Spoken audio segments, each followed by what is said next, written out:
Hai guys! Jadi dalam video ini kita akan memberikan video edukasi mengenai emotional intelligence sebagai tugas UTS untuk mata kuliah penalaran reflektif. Enjoy!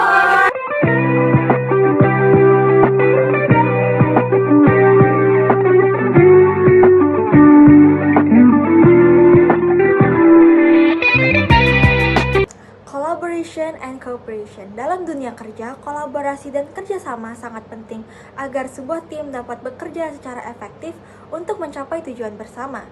Kemampuan ini mencakup komunikasi yang jelas, empati, serta kemampuan menyelesaikan konflik secara konstruktif. Dalam lingkungan kerja, kemampuan untuk berkolaborasi akan memungkinkan individu dari berbagai latar belakang dan keahlian untuk menyatukan ide, sumber daya, dan upaya mereka dalam menyelesaikan proyek atau masalah. Kerjasama yang efektif akan menciptakan suasana kerja yang harmonis, meningkatkan produktivitas, dan mempercepat penyelesaian tugas serta lingkungan yang suportif dan inklusif di mana setiap anggota tim akan merasa dihargai dan termotivasi untuk memberikan kontribusi terbaiknya. Dengan kolaborasi dan kerjasama yang baik, sebuah tim dapat menghasilkan solusi yang lebih inovatif, meningkatkan efisiensi kerja, dan membangun hubungan yang kuat antara rekan kerja. Oke guys, jadi kan sekarang kita membahas untuk kreasi soft skill. Nah, kalian tuh ada ide nggak sih yang harus kita bikin tuh apa? Kan disuruh bikin video roleplay. Kalian mau pilih dulu nggak yang mana yang kalian mau ambil buat personal competence-nya? Enggak sih, langsung aja. Ya bebas aja deh. Kalian nggak ada kayak pengen mau yang mana gitu? Atau nggak menurut kalian bagusnya kita bikin gimana konsep ide videonya? Ini nggak? Ikut aja. Ikut aja.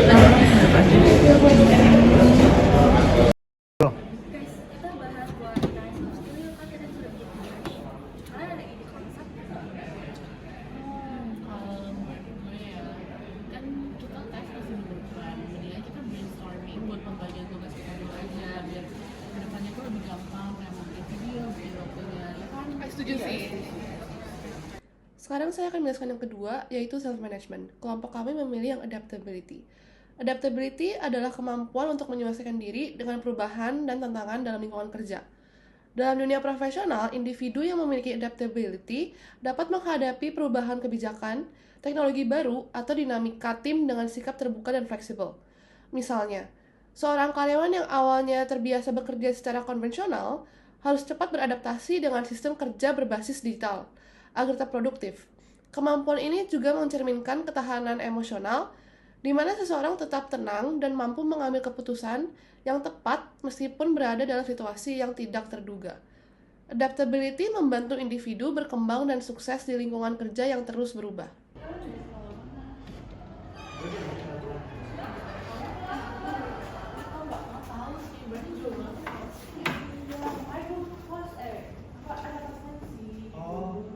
Gue ada temen tuh di PK Pluit. Namanya Rehan.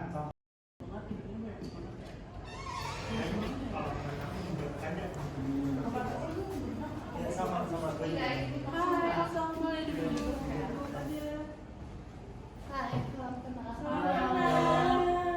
Halo, jadi aku pengen menjelaskan tentang accurate self-assessment.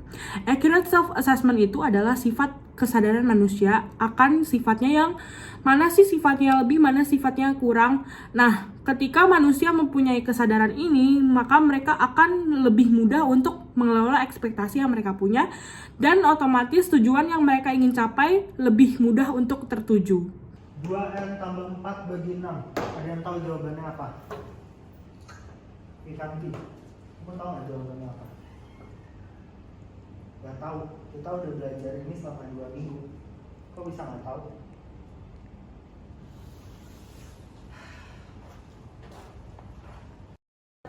Oke, ada yang tahu nggak verb 2 sama verb 3 apa? Saya tahu, Sar. Oke, Ikanti. Verb 2-nya itu sang. Verb 3-nya Betul. itu sang. 100 buat kamu. Dalam lingkungan keluarga, rasa empati seperti mengerti satu sama lain sangatlah krusial. Keluarga bukan hanya sekedar orang-orang yang ditemui setiap hari dalam rumah, tetapi juga orang-orang yang menimbulkan rasa kenyamanan dan kehangatan dalam rumah. Oleh karena itu, agar setiap anggota merasa nyaman dengan satu sama lain, seperti menceritakan isi hati satu sama lain tanpa rasa takut atau malu, adalah dengan berempati dan pengertian. Jika salah satu anggota keluarga sedang mencurahkan isi hati, kita tidak boleh menghakimi, tetapi mendengarkan dan mencoba mengerti apa yang dirasakan oleh yang sedang mencurahkan isi hati, agar tidak sakit hati sehingga menjauhi keluarga sendiri. Rasa pengertian juga sangat penting diaplikasikan di dunia pekerjaan. Agar menciptakan suasana kerja yang positif, maka kita harus pengertian dengan para karyawan. Jika ada karyawan yang minta izin untuk tidak bekerja karena alasan yang mendesak, harus diperbolehkan. Karena jika kita mengerti situasi dia, kita adalah orang yang berempati dan menciptakan situasi kantor yang penuh positif. Cuti lagi. Apa alasan kamu besok untuk cuti? Anak saya sakit, Pak. Kamu pikir saya peduli kalau anak kamu sakit? Gini aja deh, pokoknya besok kamu harus ada di kantor saya, mau gak mau. Saya gak peduli kalau anak kamu sakit. Udah, keluar dari ruangan saya. Baik, Pak. Maaf, Pak. Vicky, aku dengar kamu bakal cuti ya besok. Iya, Pak. Itu kenapa tuh? Anak saya sakit, Pak. Lagi masuk rumah sakit. Ampun, semoga cepat sembuh ya Iya, anaknya. makasih, Pak. Untuk kamu, ya udah saya bolehin cuti. Ya kamu minta HRD uang 3 juta ya. Oh iya, makasih banyak, Pak. Makasih Sama-sama. banyak. Ya, sehat-sehat selalu. Makasih, Ya, Pak. cepat sembuh. Selanjutnya, saya akan menjelaskan tentang optimism. Optimism adalah sikap atau pandangan hidup yang cenderung melihat segala sesuatu dari sisi positif, bahkan dalam situasi sulit sekalipun.